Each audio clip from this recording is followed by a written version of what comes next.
Welcome to Don't Do Disney Without us. My name's Daniel. And my name is Zach. And welcome back to our show. Hey, episode 17. 17? 17. I don't have my... I normally tuck my headphone cord behind me so that it doesn't look all a muss on camera. Well, I just, put mine behind me on camera, so... We have a lot of stuff to cover, right? We do. A lot of Disney news. We took a week off from the podcast only because we're in the process of putting out our travel videos from our cruise, our Alaskan cruise, which is up on our YouTube channel. WDW Aristocrats is that channel. Where you may also actually be watching this podcast. You might be, yeah. We do both a video and an audio version of this podcast, and the video version is on our YouTube channel. Which, if you're watching it on it, you already know that, so I apologize. That's kind of I'm telling you nothing that you don't already know. What I will tell you that you don't know is that, well, I'm lying. You probably know this too. We like to talk about all things Disney, everything in the Disneyverse that might be out there, the theme parks, the streaming services, the movies that are in the theaters. Even though we don't go to the theaters to see them anymore. We don't. We tried watching Doctor Strange in the Multiverse of Madness at a drive-in theater. We did, and that was purely because we didn't want to take the COVID risk because it was right before our cruise. Right. And you have to test negative on a cruise to be able to board it. So we did a drive-in, thinking in your mind, oh, what nostalgia. We'll go to a drive-in theater. I remember that as a child. I had never been to a drive-in theater, and I don't want to go back. It was the worst movie viewing experience I have ever had. It was, I'm not in a risk. No. Yeah. Also, modern vehicles do not like to keep the electronics on inside. They'll turn off after 30 minutes. So I had to keep restarting the truck to get the radio back on, which is how you hear the movie. Okay, great.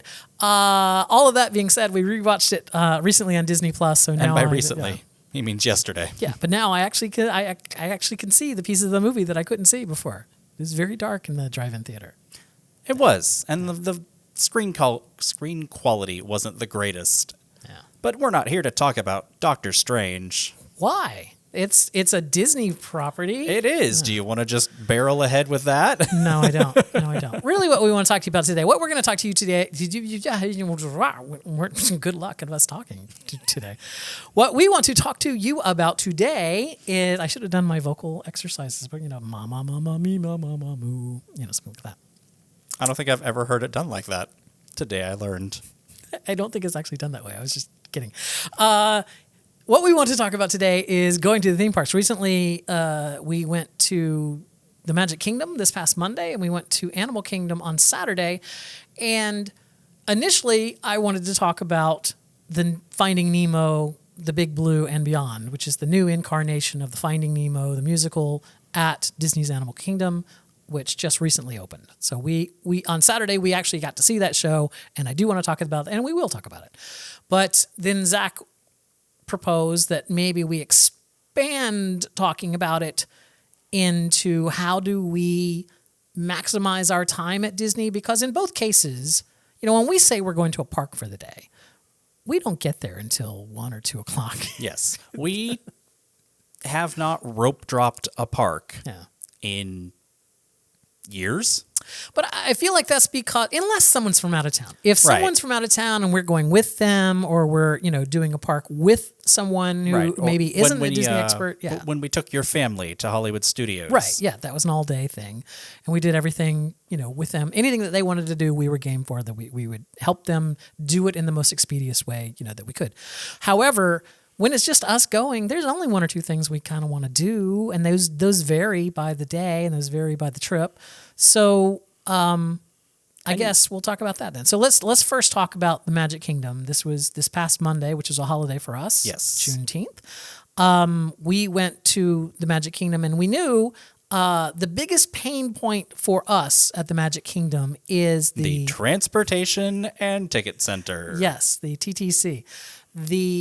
It just adds 30 minutes on either side of your day that just is really frustrating to have to wait for a monorail or a boat, and then go and then wait for a tram or walk, and it just isn't good.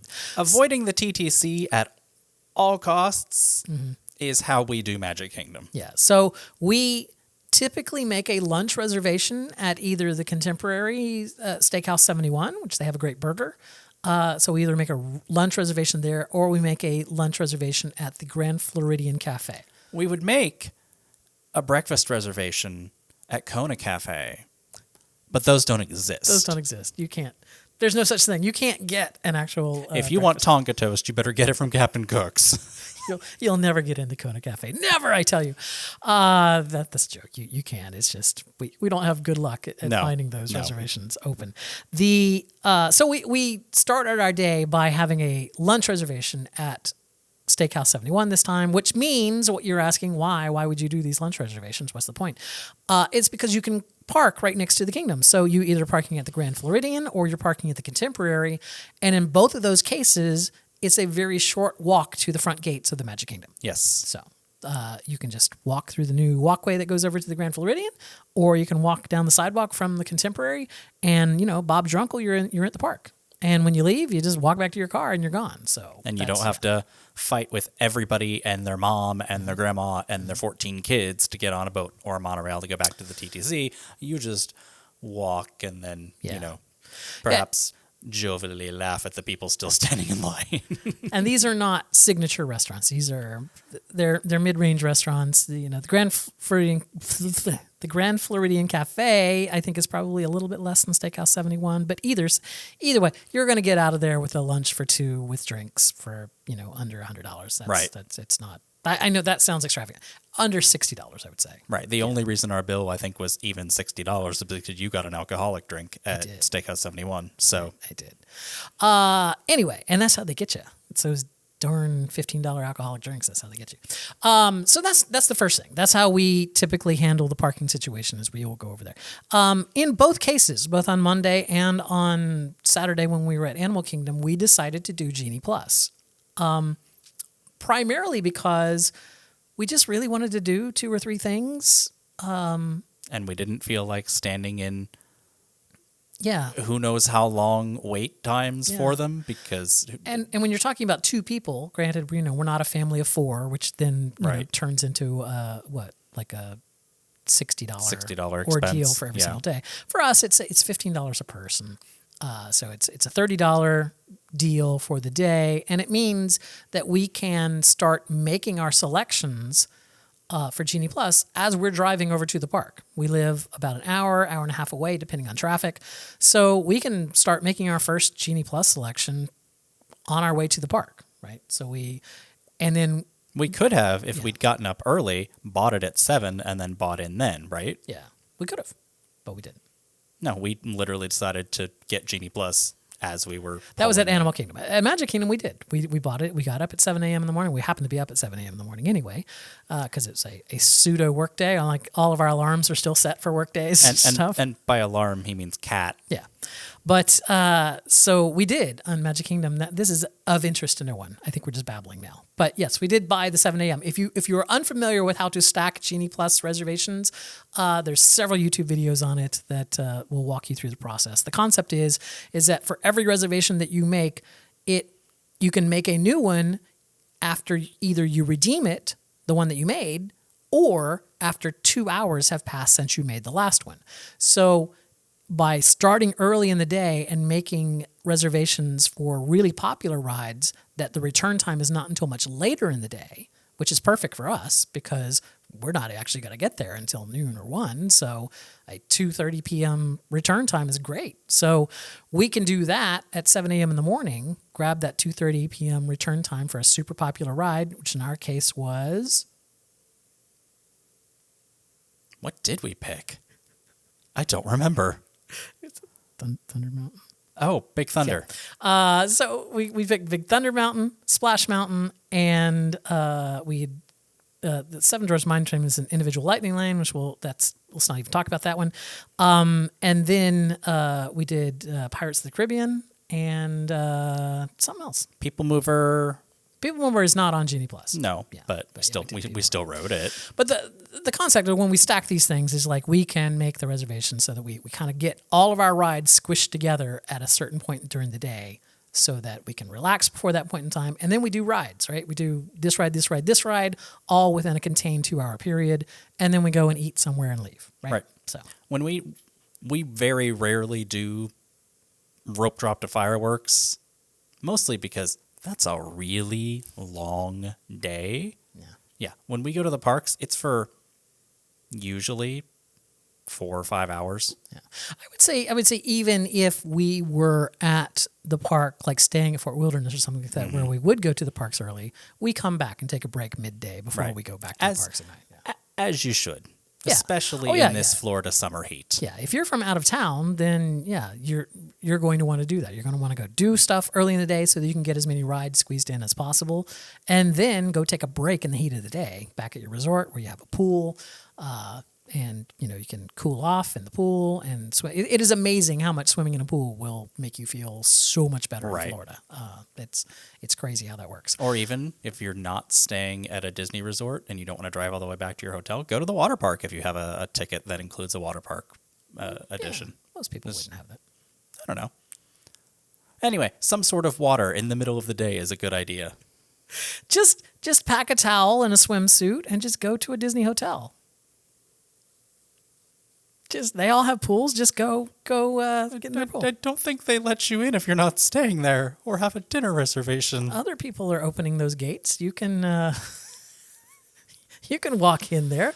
We do not condone sneaking into Disney pools. I would never condone that. Just ignore that I said that. What else did you want to talk about on this? This is your topic. So I just, a lot of people, especially locals, including us, I mean, we think about the parks differently. We don't look at it from, they're not a vacation destination for us. So I kind of wanted to just lay out, how we have a day at the parks. yeah, Like, for example, we didn't get to Animal Kingdom yesterday until almost 2:00 because of traffic on I-4, because I-4 is a parking lot yep. some days. And this is where the Genie Plus system works in your favor if you're coming into Animal Kingdom late, is because there aren't a lot of rides at Animal Kingdom, and people hit those Genie Pluses earlier than the day, and you can Right. only do a ride on Genie Plus once. So the morning Genie Plus fills up really fast for like Expedition Everest, but by the afternoon you can pretty much get a Genie Plus within 30 minutes. We grabbed Genie Plus when we got there. We did Nemo, we did the Safari, and I walked you through the queue to Expedition Everest. Expedition Everest. We could have done Navi River Journey, but Yeah. we did. We left. But I was concerned about getting home to the cat. Yeah. She had been not feeling very well. So. But the main reason that we went to Disney Animal Kingdom on Saturday was to see Finding Nemo, the musical, The Big Blue, and Beyond. I'm sure that I'm jumbling that up somehow. Yes, you just jumbled the titles together, but it's okay. It is now called Finding Nemo, The Big Blue, ... and Beyond. Okay. So let's talk about that show, because some of you haven't seen it yet. If you are a fan of the original Finding Nemo, the musical, you'll be happy to know that all of the songs from the original show are in this show. So the original 40-minute long show is now a 25-minute show, but all of those songs, at least the key parts of those songs, are included in The Big Blue and Beyond.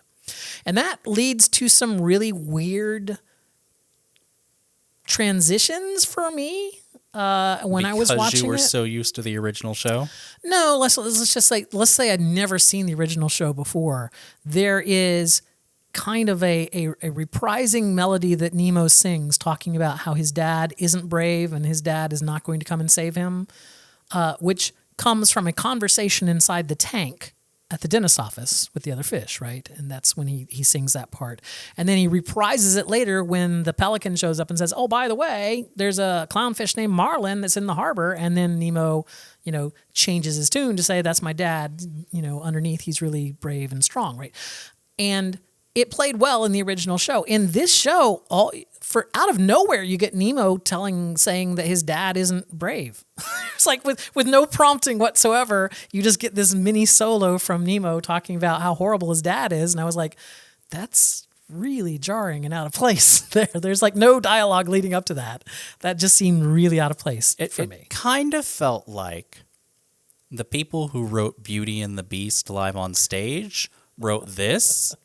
All right, nobody out there knows what you're talking about, but in the stage show Beauty and the Beast at Disney Hollywood Studio, the following line is said on stage. Go ahead. What is the after we sing through the town with Belle, good, bonjour. The very next line of dialogue from the narrator, the off-screen narrator, is, and through a series of events, Belle ended up in the Beast Castle. so kind of cutting out a lot of it there. Kind of like the end of the Little Mermaid ride where, it's just like, somehow Ursula lost.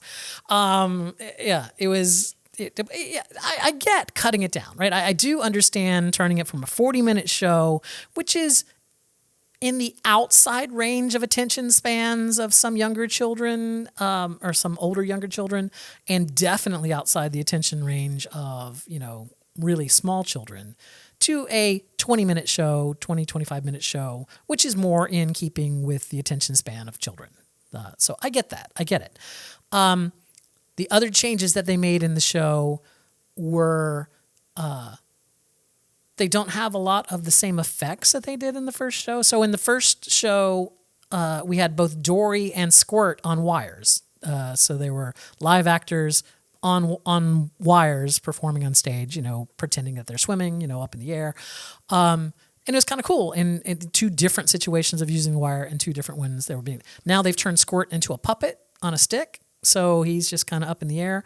And then Dory no longer flies. So Dory no longer does any wire work.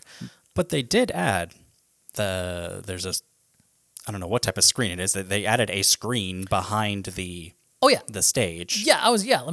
So staging wise, what has really changed here is that the back of the stage is now an 8K, LCD screen.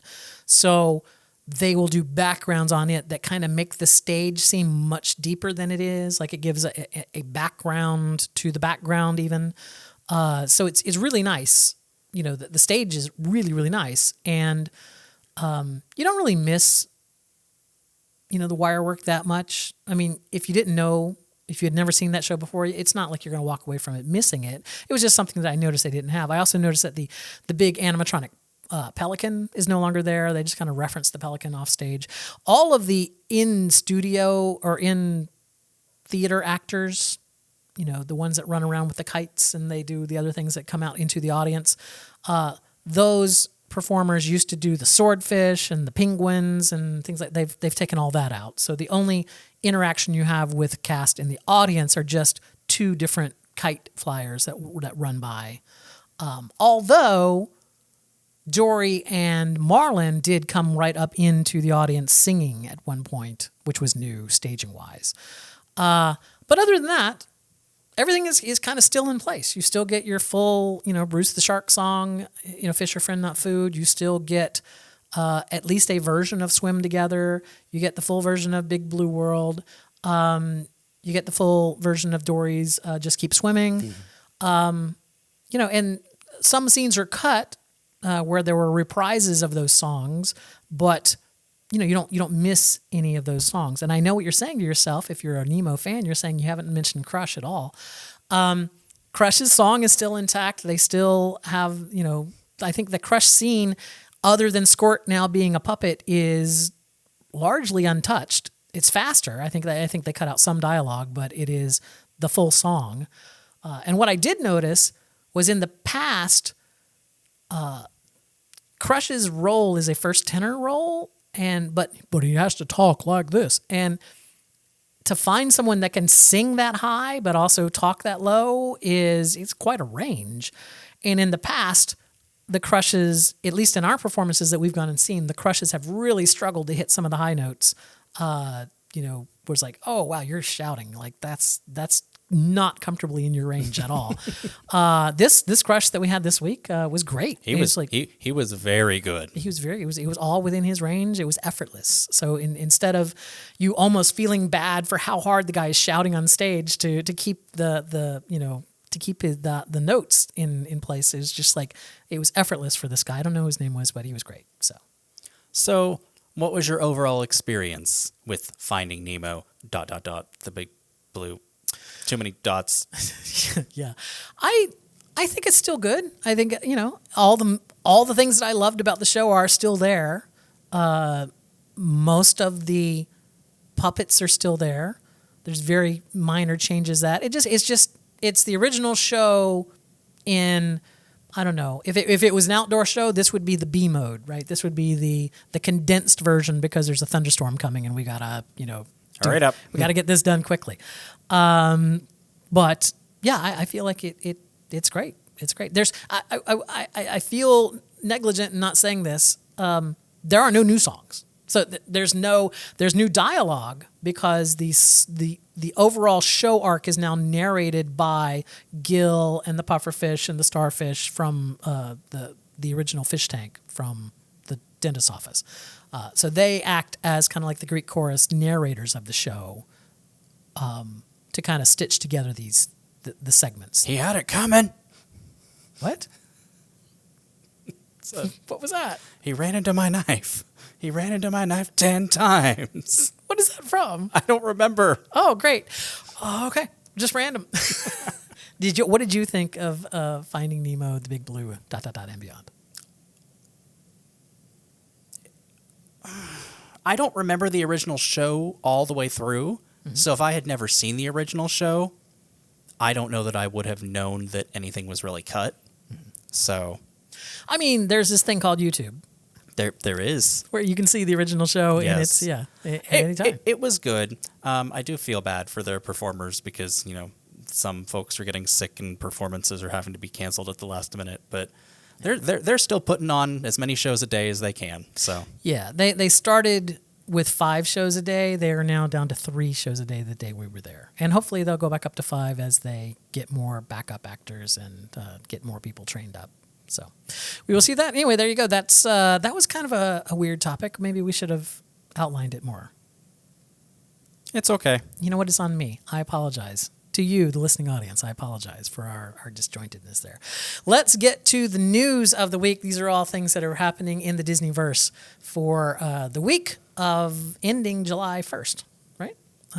These are all things that are be happening. That be happening. I can't talk. That will be happening, or have happened, or were announced. The newest ship in the Disney Cruise Line fleet, the Disney Wish, will be christened in a 25-minute ceremony on Wednesday, June 29th at 11 a.m. Eastern to be live streamed on Facebook, YouTube, and the Disney Parks blog. I wonder why not Disney Plus like they did with Harmonious. I don't know. Is Harmonious Live in here? No. Oh, by the way, Harmonious Live was on Disney Plus. It was fun to watch. It wasn't really live, though. There were portions of it that were live. There were portions of the singing that were, in fact, live. Yes, which was apparently much easier to hear in the park on that night. Yeah. But a lot of it was pre-recorded. Yes.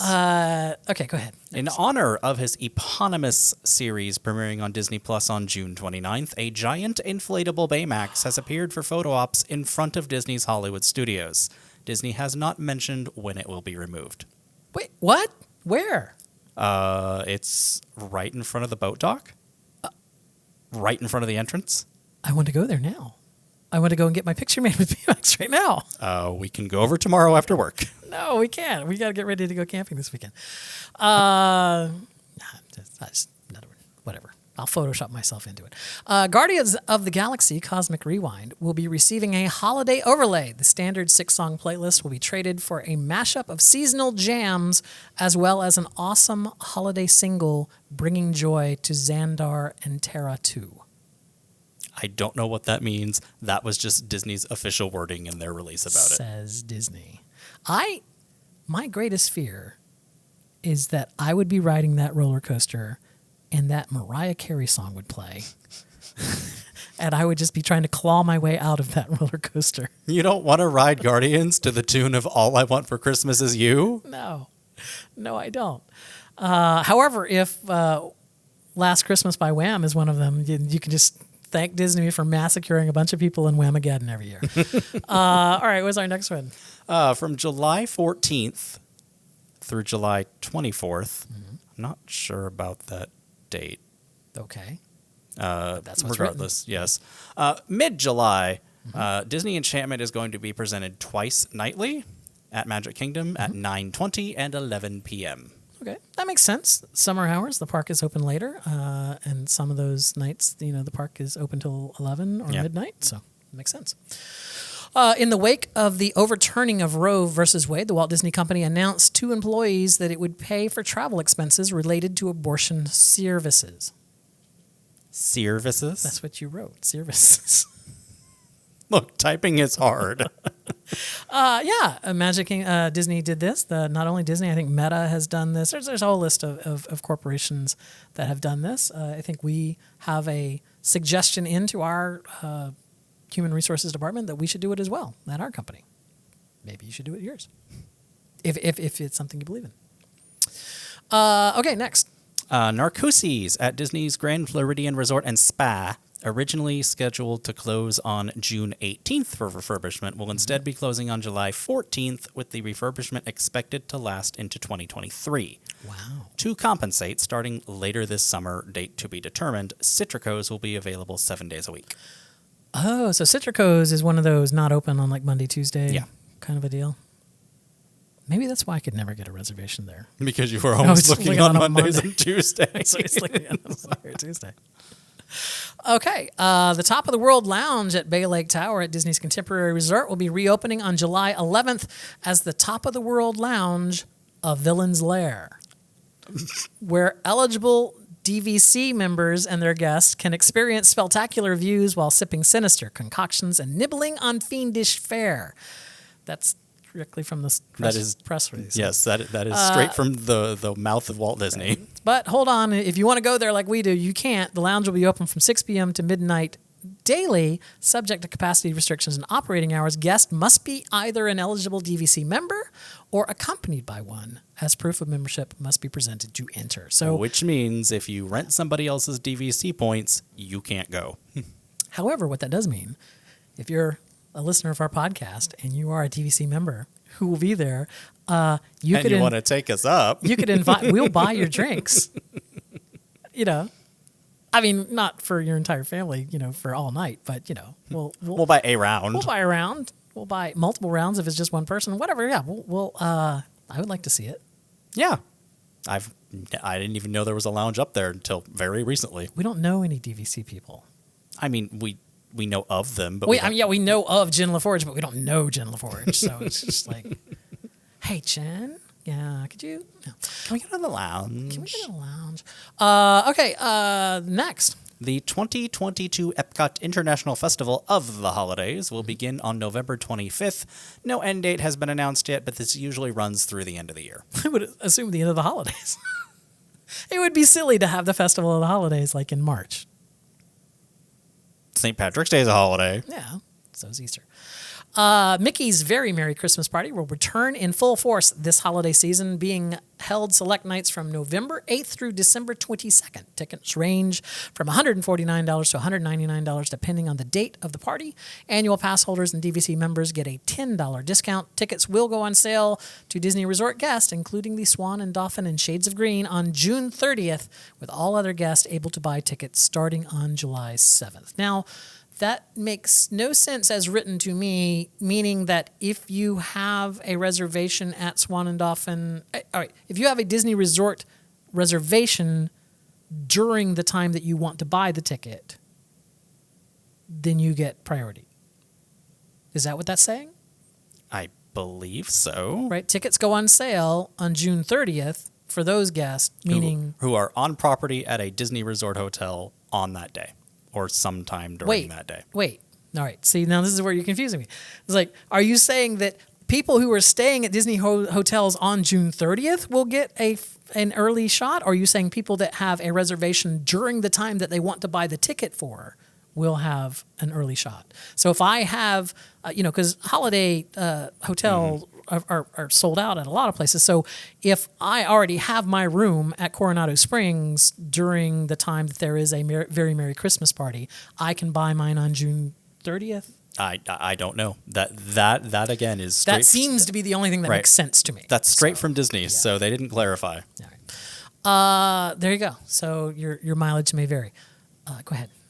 If you are a golfer, Disney's Magnolia Golf Course will reopen to golfers later this year, no date announced yet, as it finishes undergoing its most extensive redesign yet to create an even more magical experience for guests, including 4 updated holes. I mean, it's golf. In no way is golf magical to me, but this was a thing that Disney announced this week, so I included it here. How do you update a golf hole? You move the hole and you change angles and you add sand pits. That doesn't sound exciting. No, I got bored writing the sentence. Multiple character meet and greets have been announced to be returning or debuting in the coming months at Walt Disney World, including Chewbacca, BB-8, and Darth Vader at the Star Wars Launch Bay in Disney Hollywood Studios. Minnie Mouse will be joining Mickey at the Town Square Theater in the Magic Kingdom. This is also the only time, well, the first time that you'll be able to get a picture with Minnie in her iridescent dress for the 50th anniversary. Mirabelle from Encanto as part of the Disney Adventure Friends Cavalcade at Magic Kingdom starting on June 26th. That happened today. Oh, Stitch Day today, June 26th. Aladdin, Jasmine, Merida, Pooh, Tigger characters at Pete's Silly Sideshow in Storybook Circus. We were just there the other day taking shelter from rain. Yes. Toy Story Land characters Donald Duck and Friends and Donald's Dino Bash at Animal Kingdom. All dates TBA. The thing that's not on this list is you can meet Buzz Lightyear, the Lightyear version of Bud Lightyear, in Tomorrowland at Disneyland. But Bud Lightyear? No, I mean Buzz Lightyear. The from the movie Lightyear, yes. Not the Toy Story version of Buzz Lightyear. So you can meet the human version of Buzz Lightyear at Tomorrowland and Disneyland, but not here in Florida. No. So. We don't get the fun characters here.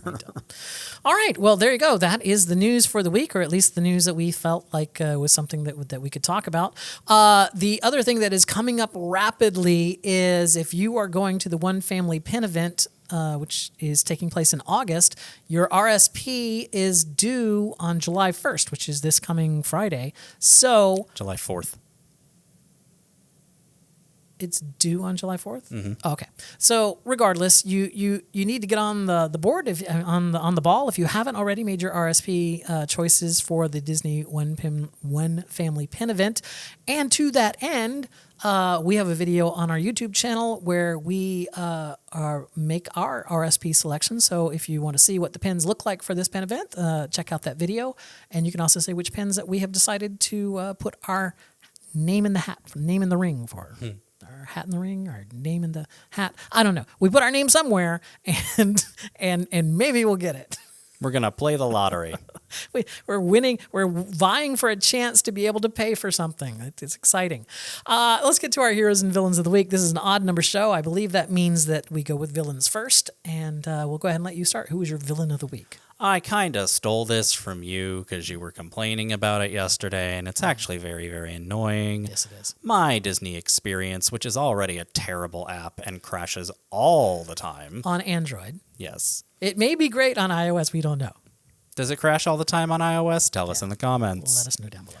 Anyway, my Disney Experience can tell exactly what park I'm in when I go to mobile order some food, but when I want to pick a Lightning Lane selection, it makes me it defaults to Magic Kingdom, and you have to change the park, and it's a pain in the butt. And it is. Also, the map. Just if you hit the map, it defaults to the kingdom. It's like, what? You know where I'm at. Why? Why do I have to constantly tell you that I'm still at Animal Kingdom? Okay, well, I can see that's your villain of the week. Yep. You're my Disney Experience. My villain of the week are people who won't shut up on a safari or a jungle cruise or any ride where there's a cast member trying their best to provide entertainment, and a group of people have decided that they're far more interesting than the entertainment that is happening around them. We were on Kilimanjaro Safari this Saturday, and there were 2 rows of people behind us that just would not shut up. They were just having their own reunion back in the back 2 rows there, right behind us, and it was very annoying, very annoying.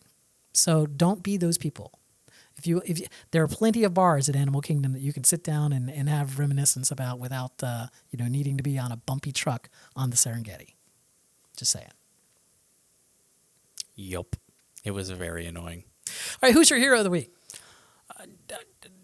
Another one that we've talked about before, but we took pictures at the Pride Month photo op in Animal Kingdom, and I had and at the Magic Kingdom. Yes, yes, we did had both, and I had a Pride Month themed cocktail, and there a Pride Month themed cupcake, and I'm like the sheer amount of gay on display at Disney, even if it is just for Pride Month, it's representation's really important, and it matters, and it made me happy and made me feel seen and appreciated. That place is just lousy with rainbows, I tell you. Lousy with rainbows? It's an old expression from the 40s. It's fine. Somebody out there will know it. I'm not sure who. Andy Scott. My hero of the week is the baby hippo that we saw on Safari. If you watch the Animal Kingdom something. The Magic of Disney's Animal Kingdom. The Magic of Disney's Animal Kingdom on Disney Plus. You may know that the hippo was pregnant. Anyway, the little baby hippo was there, and so the mother was floating up near the surface so that the baby could rest on her. And it was floating next to her, and it was so cute. Did you take a picture? Yes. I'll put the picture here for the video version for those of you who aren't watching the video version. Hey, we do a video version of this podcast. It's on our YouTube channel. And there's a picture of a baby hippo. It's also on Spotify. So if you want to see the video version of us, you can either go to Spotify and watch the video version there, or you can catch it on YouTube to see this little baby hippo. And if you're a video watcher and you're like going, well, how else would you watch it if you weren't watching the video? We have an audio only version of this podcast, which you can listen to it while you're driving. While you're driving, while you're mowing the yard, while you're washing the dishes, all those fun things that don't require you to take your eyeballs off of whatever you're doing. And you can find that anywhere that fine podcasts are served. So on iTunes, Google Podcast, any kind of place like that. And there you go. That is it for this show. I think we're a little over. We went a little over. But that's okay. We want to let you know that there's a whole bunch of stuff happening on our YouTube channel outside of the podcast. So if you have any interest in seeing what happened on our Royal Caribbean Alaskan cruise, we have videos of that are up on our YouTube channel and are continuing to go up every few days on our YouTube channel. We also have, as I stated before, our RSP selection for the Disney One Family Pin event, which we will be getting more into the pins after we clear out the cruise backlog. And then I think we will be doing a follow-up cruise video of the differences that we've observed between Disney Cruise Line and Royal Caribbean. I know we've done a podcast about this, but we will actually be doing this on a YouTube version using some video to explain our points more clearly, I guess. So anyway, all of that is coming up and happening on our YouTube channel, so make sure you check that out. And if you do go and check it out, please leave us a comment. God, we love it when you guys leave comments. It makes us feel like like we didn't waste all of our time putting these videos together. So even a little comment is like going like, hi, thank you for trying, something like that. Thanks for watching. Be great. We don't monetize anything. We just, we put it together as a labor of love, and it's just nice to know that people, either like it or if you don't like it, let us know what you don't like about it. And maybe we can tweak that. All right. I am just going on way too much. All right. All that is left for us to say is please don't do Disney without us.